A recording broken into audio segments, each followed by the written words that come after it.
Et avec nos invités, Patrick Pelloux, médecin urgentiste, président de l'association des médecins urgentistes hospitaliers de France. Bonjour Patrick. Bonjour. Et Jean-Marie Godard, auteur de Bienvenue aux urgences, journaliste, cher confrère. Bonjour. Bonjour. Ce livre est paru mercredi dernier chez Fayard. Alors l'examen de loi santé se poursuit en commission à l'Assemblée nationale. Dans cette même émission, nous avons parlé de la suppression du numerus clausus, nous avons parlé de la possibilité pour les pharmaciens demain de prescrire des médicaments sans ordonnance pour les pathologies du quotidien. Vous vous en souvenez, on a parlé des angines, on a parlé des cystites. Et on se demande quelle est la place pour la réflexion sur un système essentiel, les urgences. Et quelles urgences pour les urgences? Je crois que vous dites l'un et l'autre. D'abord, c'est pas mal qu'on envisage quand même la réflexion de la santé dans sa globalité, mais il y a un mais, Patrick Pelloux. Vous avez tout résumé. On est arrivé au bout d'un cycle concernant l'organisation des urgences. Pensez donc, 1988, on était à 8 millions de passages aux urgences, oui. On a dépassé les 24 millions. 24 millions de nos concitoyens, de ceux qui nous écoutent, vont aux urgences. Très bien. Donc ça veut dire une organisation qui se calque sur ce besoin de la population et qui soit égalitaire. C'est-à-dire que partout sur le territoire, les gens soient accueillis de la même manière, avec le même niveau de prise en charge en fonction de l'état actuel des connaissances. J'en veux pour preuve, ça veut dire une même prise en charge de l'infarctus du myocarde, de l'accident vasculaire cérébral, du polytraumatisme, etc. Et là, on est sursaturé. Alors, dans le projet de loi qui est fait, il n'y a rien de marqué sur les urgences. Ça, c'est sûr. Mais en même temps, c'est marqué partout. Parce qu'en fait, l'idée qu'a eu le gouvernement et qu'au départ on était relativement d'accord, c'était de dire entre les urgences et la médecine de ville, il n'y a rien. Donc, essayons de créer, ils avaient dénommé ça dans un article du dernier projet de loi à l'Assemblée qui s'appelait l'article 50, créons des maisons de santé ou des centres de santé qui soient ouverts de 8h à 22h tous les jours de la semaine pour faire une alternative. Oui. Ce à quoi on était d'accord. Le problème, c'est la mise en musique de ce système-là qui a du mal à arriver. Centre de santé complémentaire ou hôpitaux de proximité, on va voir comment on qualifie ces intermédiaires en effet. Avant qu'on aille plus loin dans cette réflexion, puisque vous avez enquêté 1 an sur les urgences, Jean-Marie Godard, est-ce que vous pouvez considérer que la France est encore fière de la qualité des soins prodigués aux urgences? Est-ce qu'on peut se satisfaire de la gestion des patients aux urgences aujourd'hui? Est-ce qu'on peut s'en satisfaire? C'est ça vraiment la question. Franchement, par rapport au niveau, à la qualité de ce qui est offert aux urgences par le service public, avec le dévouement des personnels que moi j'ai croisés, qui pour beaucoup essayent de s'adapter à tout, d'ailleurs se débrouillent. Je pense que oui, on peut en tout cas être fier du système qu'on a, et il faut justement pas le casser. Le problème, c'est qu'effectivement, il est à bout. Moi, j'ai rencontré des gens qui sont absolument passionnés par leur travail, qui sont dévoués, qui comptent pas leurs heures, mais qui, pour beaucoup, et ça c'est une chose dont je n'avais pas pris conscience avant de faire cette enquête, qui pour beaucoup sont épuisés, quoi. Parce qu'on est dans un système D qui n'est plus opérant. Parce qu'on est dans un système D qui n'est plus opérant, et parce que justement ils sont super passionnés par leur travail. Je ne parle pas que des médecins d'ailleurs, je parle de tous les personnels, y compris des gens qui s'occupent de l'accueil. Ils sont vraiment dans l'humain, et ils ne comprennent pas que la société, que les politiques, les uns après les autres, ne prennent pas en compte ça. Et les abandonnent quelque part. Hein. Oui, c'est ça. Oui. Les laissent un peu se démerder. Quoi. Oui. On peut vraiment dire ça. Est-ce qu'on peut dater un point de bascule, un point charnière, Patrick Pelloux, à partir duquel l'engorgement, la saturation est arrivée aux urgences? 2002. Pourquoi 2002, Chirac, à ce moment-là, donne aux médecins libéraux une de leurs revendications, la fin de l'obligation à participer à la permanence des soins dans le code de déontologie. Ouais, et à ce moment-là, 2002-2003, ça veut dire que les médecins n'ont plus d'obligation de participer aux gardes, c'est-à-dire de travailler le week-end, de faire le médecin de ville, et c'est là où vraiment il y a un décrochage. Et ça, tout le monde le reconnaît, même les syndicats de médecins libéraux le reconnaissent que c'est là le décrochage. Et depuis, on rame, il faut le dire, pour essayer de recréer de la permanence de soins et de la coopération entre la ville et l'hôpital. Voilà, c'est là le décroché. Et puis maintenant, Maintenant, vous savez, on a une société... ce que ne comprennent pas, et ce que moi je comprends de la population, si vous voulez, c'est que vous pouvez tout avoir tout de suite avec Internet, vous pouvez avoir accès à tous les savoirs, à toutes les commodités possibles et imaginables. Et pourquoi c'est pas le cas pour la santé ? Et ce qui fait que là, eh bien, les gens, ils ont compris que le système des urgences était ouvert, qu'on peut y arriver. En charge totalement, voilà. Sans contrairement à ce qu'on dit, vous avez une connaissance ouais. de la population qui augmente dans le savoir de la santé, parce que notamment, ils regardent beaucoup Internet. Oui. Alors moi, je travaille au SAMU de Paris et d'un coup, vous repérez déjà les gens qui vous téléphonent en lisant la page Wikipédia. C'est une réalité, mais ce que je leur dis à chaque fois, c'est que si vous appelez en lisant la page Wikipédia de symptômes que vous n'avez pas, les secours sont obligés de se mettre en branle, parce que d'un coup, évidemment, vous avez l'impression que la personne fait un véritable infarctus. Donc, c'est un peu le boulevard pour l'hypocondriaque. Donc, tout ça conjugué à cette société qui a évolué, eh bien, vous avez une augmentation. Et puis, d'autre part, la saturation des urgences vient du fait qu'on a fermé beaucoup trop de lits d'hospitalisation. L'année dernière, par exemple, vous avez 40 hôpitaux qu'on fermait en France, d'accord ? Alors que l'activité ne baisse pas.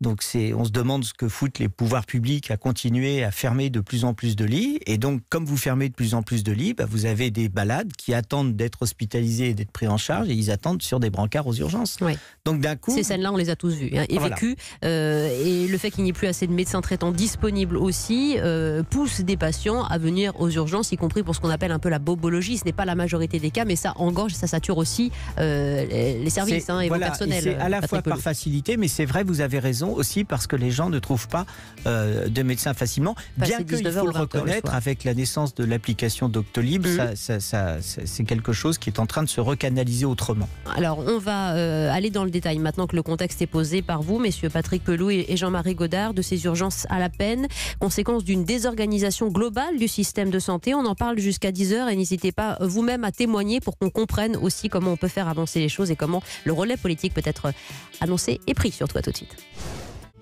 Nous parlons de la situation dans les urgences. Pourquoi en est-on arrivé là, Wendy Bouchard ? Et on vous pose la question, consultation sur Facebook, dont vous pouvez nous donner le résultat d'emblée. Julie, énormément de votes. Selon vous, les urgences garantissent-elles encore aujourd'hui un soin de qualité ? On vous écoute. À 68%. Vous vous rendez compte ? Il y a beaucoup de témoignages. Et il y a plus de 11 000 votes.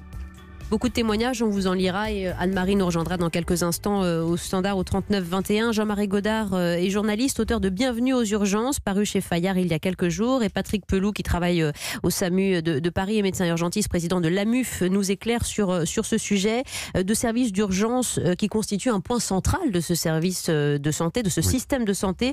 Plus de 20 millions de passages par an, vous le notiez Patrick Pelloux.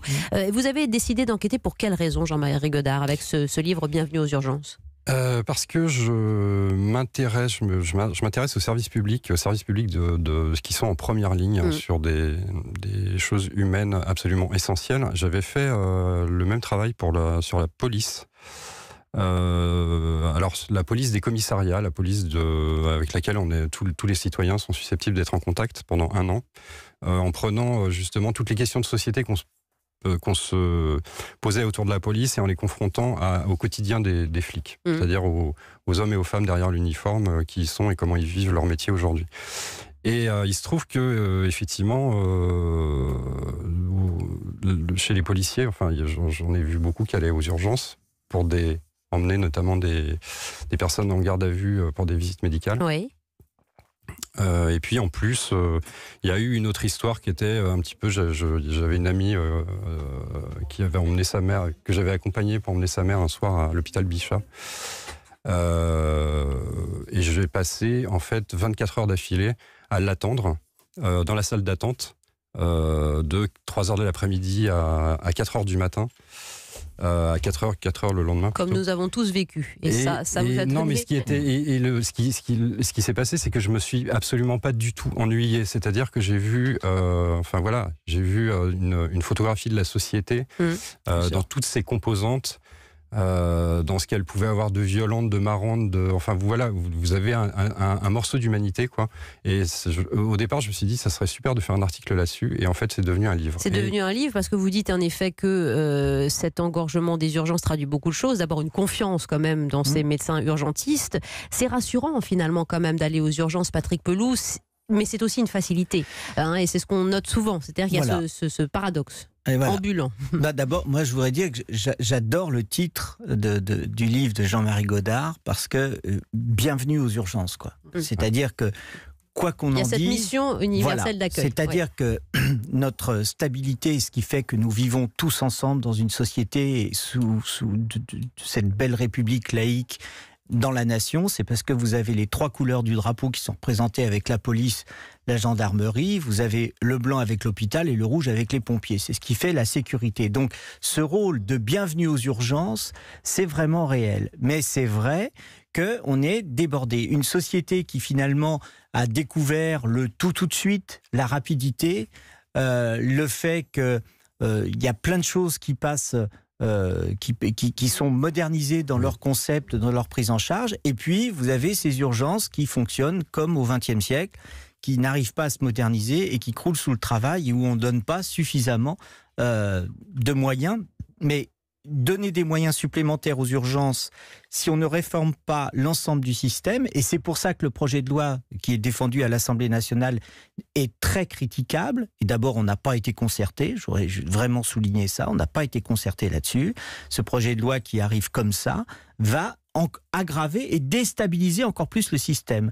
Je voudrais juste vous donner un exemple qui m'a mis qui m'a mis en colère avant de me peiner profondément, c'est la fin du statut de praticien hospitalier dans la fonction publique, qui est le statut des médecins.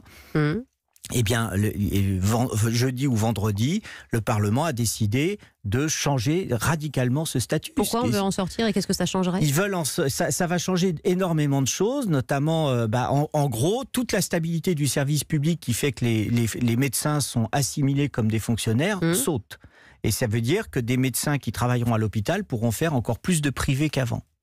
Et j'ai le sentiment qu'ils veulent déstabiliser encore plus le statut de cet assimilé fonctionnaire qu'était le médecin, pour déstabiliser encore plus l'hôpital public et faire que d'un coup, finalement, vous avez une privatisation rampante de l'hôpital public. C'est très grave ce qui est en train de se passer. Et ça n'améliorera pas les urgences. Parce que ce qui stabilise les médecins urgentistes, c'est justement qu'ils aient un travail, la reconnaissance de leur temps de travail qui est très difficile et qui est très important.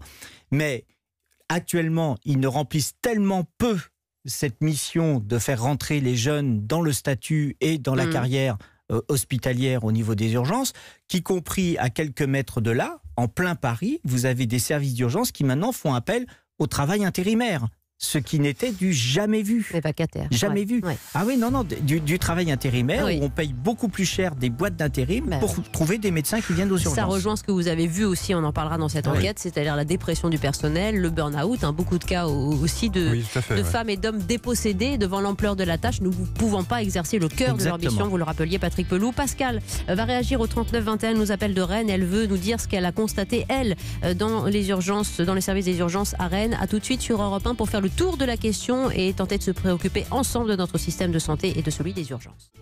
Les urgences sont au cœur de nos vies, mais elles sont saturées, on connaît le problème et on en parle jusqu'à 10h avec Wendy Bouchard. Et il y a un manque de réflexion politique sur le sujet. Depuis 2002, la fin de l'obligation pour les médecins libéraux d'aller exercer, d'aller faire leur garde aux urgences. Patrick Pelloux nous a rappelé aussi le début du problème. 7 millions de passages en 1990, 20 millions de passages aujourd'hui. Jean-Marie Godard, vous publiez Bienvenue aux urgences. Comment faire pour réformer de manière très opérante ce système de soins aux urgences? Nous sommes, messieurs, avec Pascal qui nous appelle de Rennes au 3921. Vous vouliez témoigner. Bonjour madame.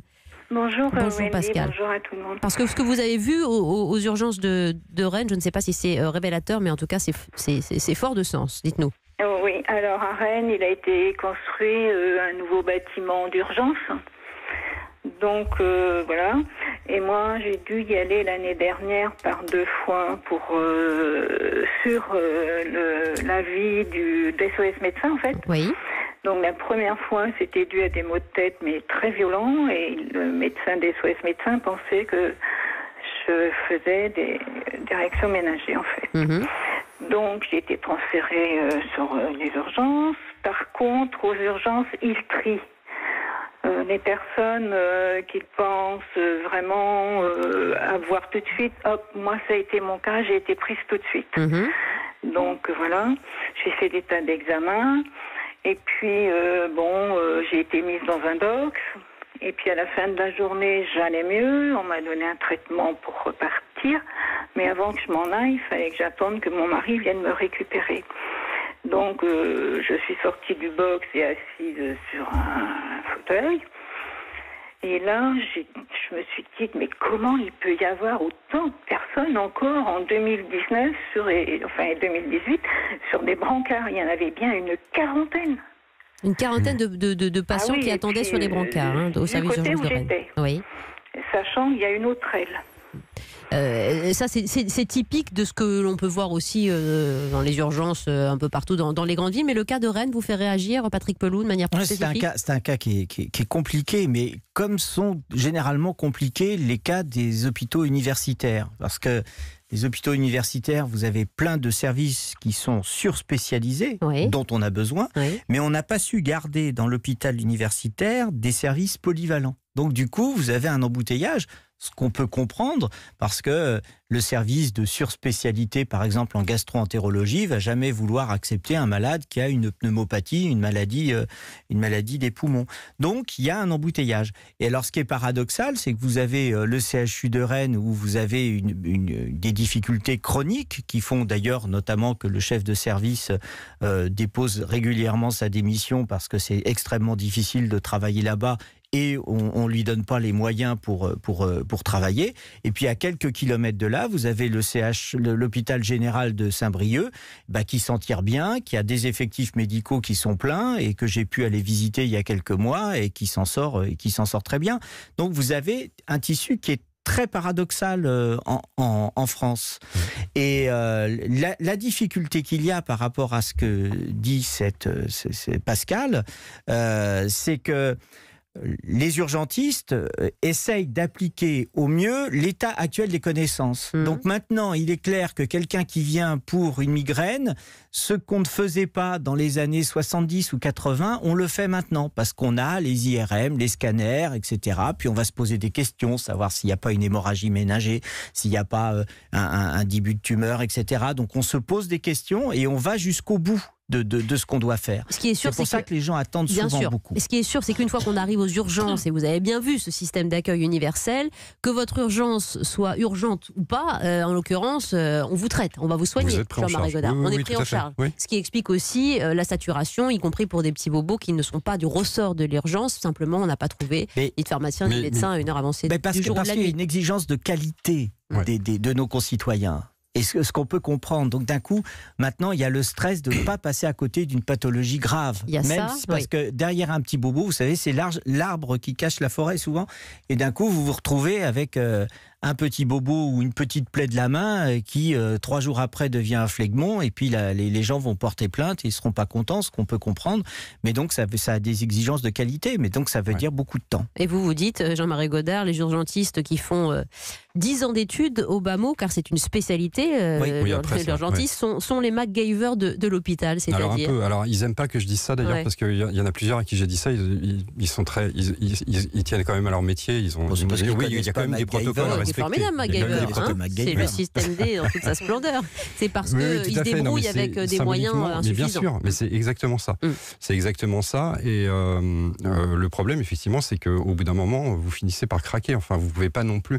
Le problème des urgences aujourd'hui, et ça je l'ai vu dans plein d'hôpitaux aussi, c'est que d'un côté, vous avez des arrivées, plein. Parce que ce qui est intéressant, c'est qu'il y a plein d'urgentistes qui m'ont dit une chose. Nous, on est notre mission, c'est l'accueil inconditionnel, et c'est très bien. Et d'ailleurs, c'est pour ça qu'on est dans le service public, parce qu'on aime avoir cette mission. Le problème, aussi le statut rattaché de fonctionnaire. Exactement. Le problème, c'est que à partir du moment où vous êtes dans l'accueil inconditionnel, mais qu'à l'extérieur, vous vous retrouvez avec des choses qui sont dans le privé, avec de plus en plus d'institutions, d'acteurs extérieurs qui eux ont le pouvoir et le droit de dire non, Par exemple on peut dire les maisons de retraite qui sont hors de prix pour les personnes âgées, oui. Les maisons de convalescence qui coûtent cher et qui ne voudront pas tel ou tel patient parce que de toute façon, dans 2 mois, il est en fin de vie, il va décéder. Voilà, je peux vous parler des structures d'accueil. Ou des cas très atypiques, c'est-à-dire que tout converge vers les urgences. C'est-à-dire que, pour résumer, tout ce que l'extérieur ne veut plus faire, ça finit aux urgences. Qui récupère. Voilà. Ah oui, d'accord. 54% des certificats de décès en France sont faits par les urgentistes. Ce qui veut dire que les personnes, non seulement, ce qu'on peut comprendre, veulent aller jusqu'au bout, ou souvent les familles, jusqu'au bout de ce qu'on peut faire en termes médicaux, mais il y a une espèce de refus de mourir à domicile. Ouais. D'accord ? Les maisons de retraite, c'est à peu près pareil. C'est très compliqué, notamment les personnes âgées, dépendantes, démentes, grabataires, qui ne bougent plus. Il y a beaucoup de maisons de retraite qui refusent, ou d'établissements pour les personnes âgées, refusent de les accompagner jusqu'au bout de la vie parce que c'est difficile pour le personnel. Enfin, ils vous trouvent toujours plein de raisons. Et là, on appelle le SAMU. Et on appelle le SAMU et c'est nous qui nous retrouvons à prendre en charge quelqu'un qui est en train de mourir et qu'on ne peut pas faire autrement que de le prendre en charge. Donc c'est extrêmement compliqué. C'est extrêmement compliqué et la fin de vie fait partie vraiment de la problématique des urgences et j'aimerais beaucoup que l'ensemble du système de santé prenne sa part par rapport à la fin de vie et ne délègue pas cette... En effet, les services des urgences sont souvent là pour faire tout le travail que les autres ne vont pas. C'est incroyable.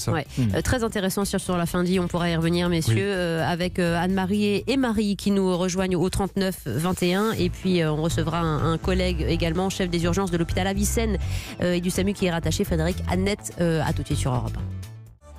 Quelques exemples de réponses à la question Facebook du jour. Selon vous, les urgences garantissent-elles un soin de qualité ? Non, nous dit Nicolas, mais ce n'est pas qu'une histoire de moyens, comme on l'entend trop souvent. Un manque d'attention et d'empathie est souvent criant dans les services d'urgence hospitalière. Message de Jean-Marc, il n'y a pas assez de personnel médical urgentiste pour permettre une qualité de soins correcte. Inadmissible de la part du ministère de la Santé de laisser les choses en état sans réagir efficacement. Oui. Autre chose, il y a aussi un problème avec tous les médecins qui partent à la retraite, qui ne sont pas remplacés, puis ceux qui refusent de nouveaux patients, et pas que dans les coins reculés de France, ça se passe aussi à Paris. Donc quand on n'a pas de médecin, on n'a pas beaucoup le choix, SOS médecins ou les urgences, même pour la bobologie, signée Catherine. Et puis enfin, le personnel des urgences est qualifié mais en sous-nombre de façon honteuse, et ce n'est sûrement pas sur eux qu'il faut reporter notre colère, nous dit Françoise. Oui, car il faut repenser aussi toute l'offre de soins dans sa globalité. Jean-Marie Godard, vous avez publié Bienvenue aux urgences chez Fayard. Patrick Pelou, vous êtes médecin urgentiste, président de la MUF. On a parlé tout à l'heure des médecins généralistes qui ne peuvent plus non plus accueillir de patients.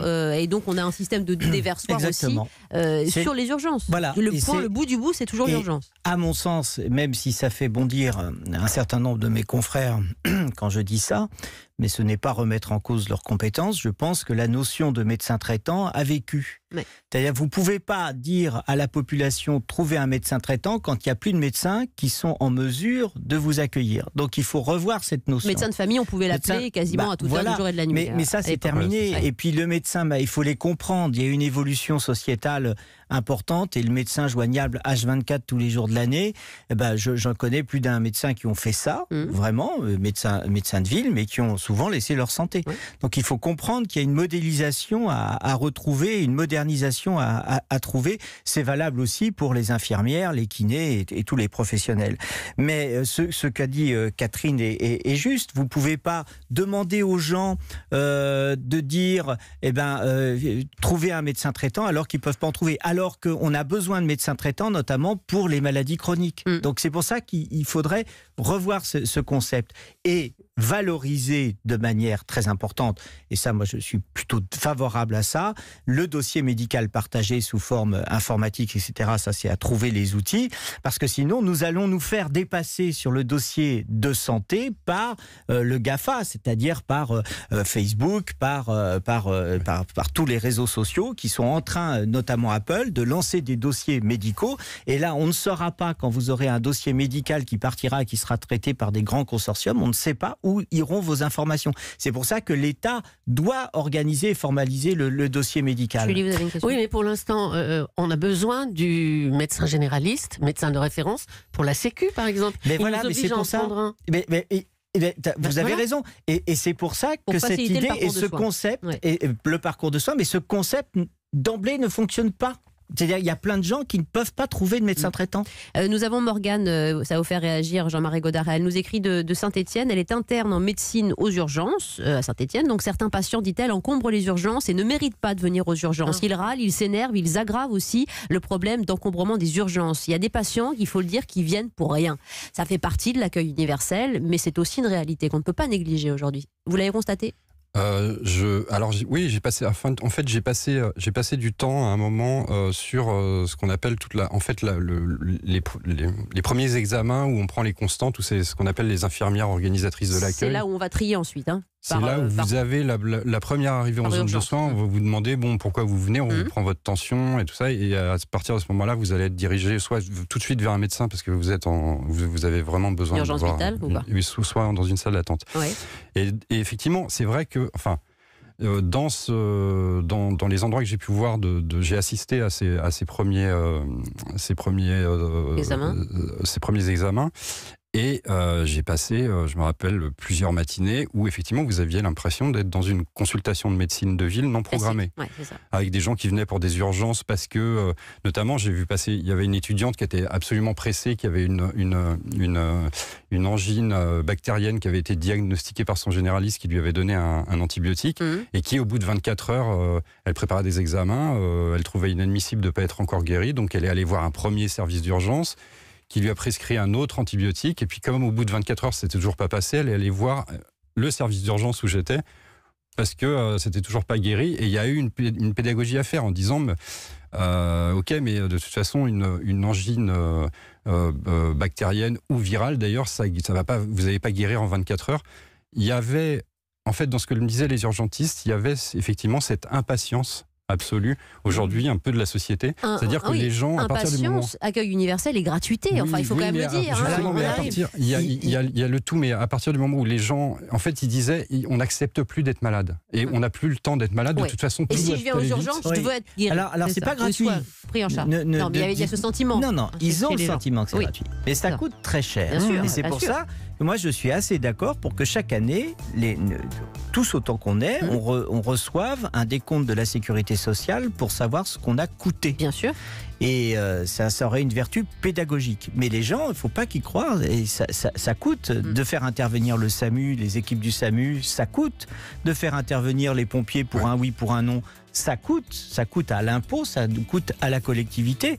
Donc tout ça a un coût.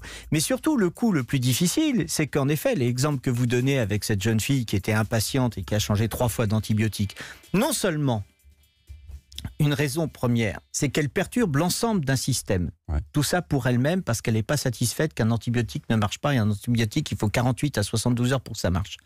Deuxièmement, il faut savoir que cette femme, je ne change pas de sujet, mais ça a tout à voir en même temps, en changeant tous les 2 jours d'antibiotiques, elle aggrave notre situation sur le combat sur les résistances à antibiotiques. Je dis ça, c'est une parenthèse, mais qui est importante. Nous sommes tous acteurs pour lutter contre la résistance bactérienne. Et ce genre de consumérisme par l'antibiotique est absolument déplorable. Donc en effet, nous avons des gens qui viennent, qui n'ont aucune conscience collective et qui, alors qu'ils ont déjà été pris en charge, veulent absolument tout de suite. Énormément ça, c'est pas possible. De réactions au standard de Michel à Georges, en passant par Anne-Marie, Marie, Morgane, Lucienne, Brigitte.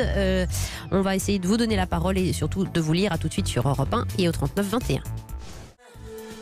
Où en est la réforme des urgences, tant attendue et souvent reportée? On en parle avec Patrick Pelou, médecin urgentiste, président de l'Association des médecins urgentistes hospitaliers de France, et Jean-Marie Godard, qui est journaliste et auteur du livre Bienvenue aux urgences, paru mercredi dernier chez Fayard. Bienvenue, c'est ironique? Non, ça, on peut le prendre dans les 2 sens, mais a priori, non, c'est pas ironique. Mais il y a quand même de l'empathie. Il y a énormément d'empathie de la part aux urgences. Et effectivement, c'est bienvenu parce que c'est un service qui est absolument ouvert à tout le monde. Urgences qui sont miroir de notre société, vous l'avez très bien décrit. Quand je dis empathie, effectivement, il y a plein de services où j'ai vu, vous avez des sans domicile fixe qui, au lieu d'être dans l'insécurité du métro ou de la rue, viennent dormir dans la salle d'attente et sont tolérés dedans, et on leur donne accès aux toilettes. Il y en a même qui peuvent aller prendre des douches. Il y il y a des patients SDF, je dis patients SDF entre guillemets, parce que des gens qui disparaissent pendant 3 semaines que j'ai vu dans des services, et puis qui reviennent un jour complètement épuisés, dans un état de saleté et sanitaire catastrophique, à qui on fait un bilan médical, on donne une douche, qui vont dormir 3 heures et qui redisparaissent. Ça, je l'ai vu. Ouais. Et les urgences, c'est aussi cet accueil-là. On est vraiment dans l'humain. Des urgentistes qui, depuis 20 ans, sont devenus vraiment des personnels multitâches. Je voudrais vous faire réagir, Marie. Bonjour et merci de nous rejoindre au 39-21. Bonjour, Marie. Bonjour. Vous voulez témoigner aussi, vous, de cet engorgement des services d'urgence. On donnait des chiffres tout à l'heure. 7 millions de passages en 1990, près de 24 millions aujourd'hui. Voilà. Alors, je voudrais dire... je vais essayer d'être rapide. Oui, s'il vous plaît. D'une part, je me souviens du docteur Pelou. Ça remonte à des années, à une époque où il y avait encore des médecins de garde. Et sur les plateaux de télévision, il exhortait les gens à aller aux urgences en disant que tout le monde devait être admis, y compris la personne qui avait une insomnie récurrente. Bref. Mais je crois qu'à l'époque, il n'y avait pas de vrai statut des urgences et de l'urgentiste. Bon, ça c'est passé. Je voudrais parler d'aujourd'hui. J'habite près de Montpellier. Oui. On n'est pas sous-localisé à Montpellier. Par contre... On vous entend pas très bien, Marie. Si vous appelez le SAMU, enfin si le 15 vous dirige vers le SAMU, vous n'avez d'autre choix que d'aller aux urgences de l'hôpital public. Et en plus, tout est recentré dans un seul hôpital. Oui. Alors qu'à Montpellier, il y a énormément de cliniques privées de haut niveau qui ont toutes leurs services d'urgence. Donc, je voudrais bien savoir pourquoi, si on tombe dans la rue, qu'on perd connaissance, qu'on ne peut pas dire explicitement qu'on veut aller à tel ou tel endroit, pourquoi on va tout le temps à l'hôpital alors que c'est archi engorgé. Alors, ça c'est une bonne question. À dire, mais déjà, précisément, j'aimerais bien. Eh ben, c'est très bien, Marie. On relaie cette question tout de suite à Patrick Pelou. À la fois les pompiers, à la fois le SAMU, en effet, conduisent directement aux urgences. Mais c'est pour ça que c'est une question d'organisation. Et je suis d'accord avec cette vision-là. Il ne faut pas que tout arrive, notamment... Pour parler de Montpellier, tout arrive à Purpan au CHU.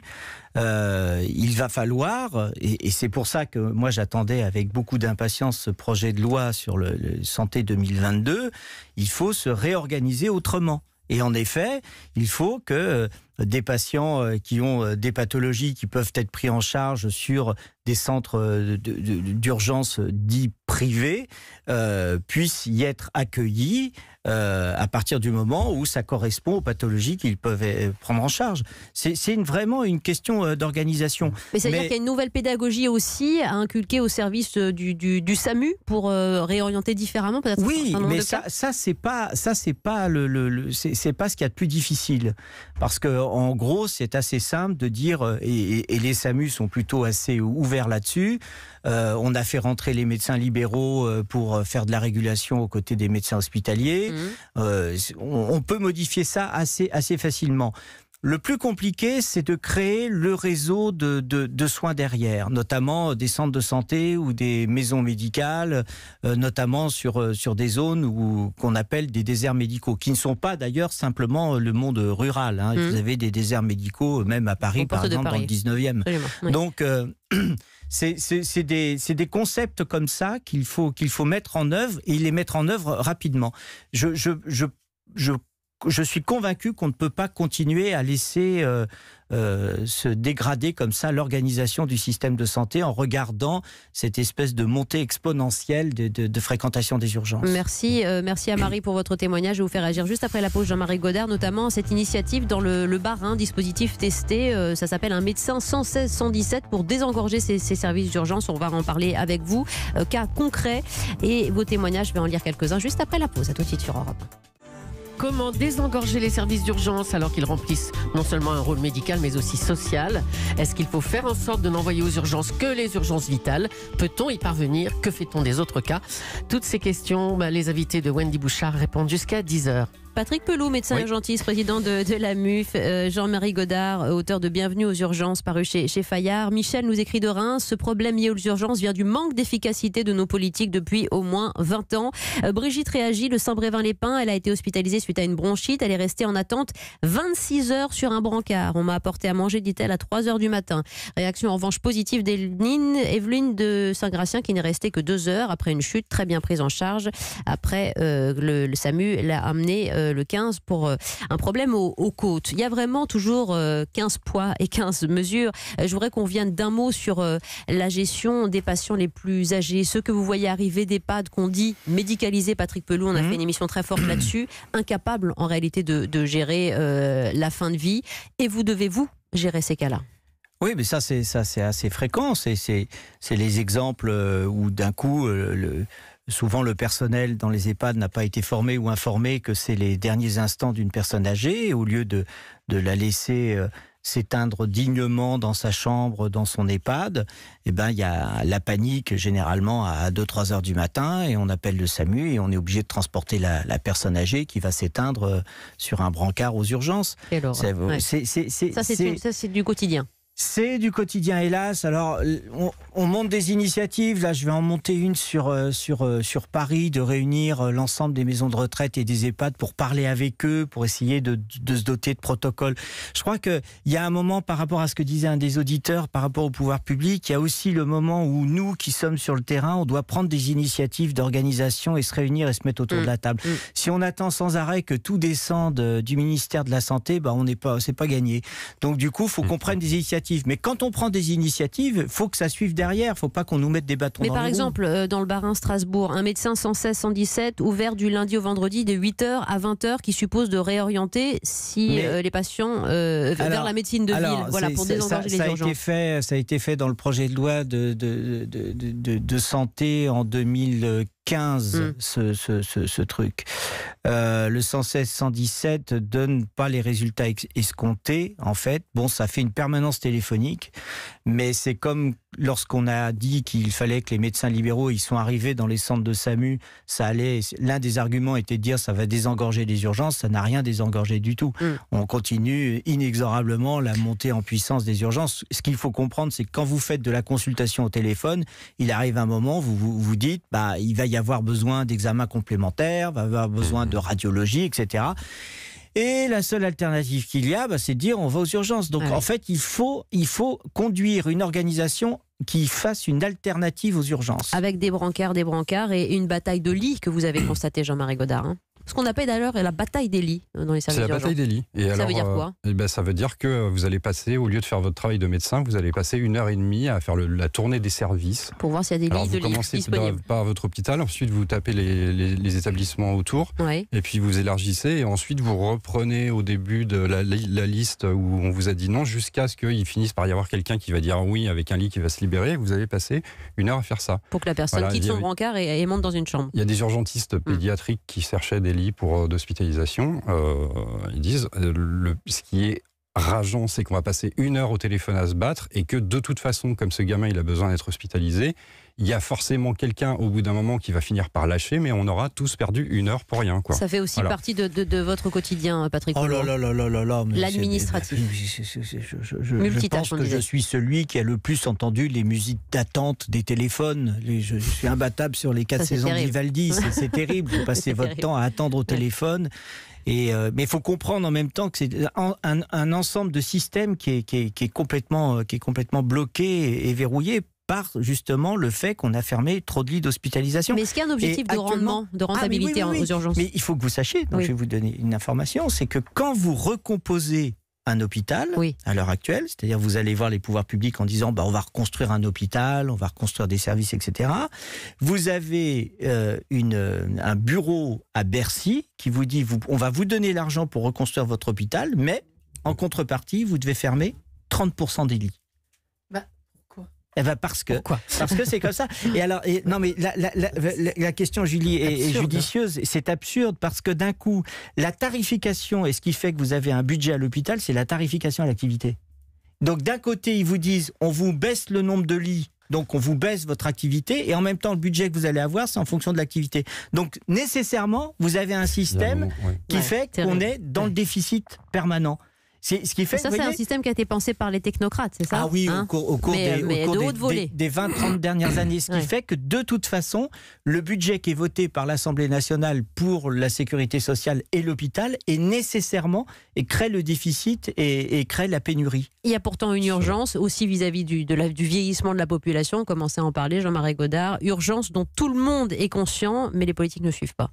Mais moi, c'est l'impression que j'ai eue, c'est-à-dire qu'effectivement, les personnes âgées à l'hôpital, quand vous allez dans un service d'urgence, tout le monde en parle d'ailleurs. Vous parlez des personnes âgées qui sont là. Il y a des gens qui disent c'est incroyable le nombre de personnes âgées qui est ici. Oui. Moi, j'ai suivi une histoire pendant l'année où j'ai fait cette enquête, qui est l'histoire d'une personne qui s'appelle Giovanna et qui pour moi était assez caractéristique de ça. C'est-à-dire que la personne, elle n'était pas en EHPAD.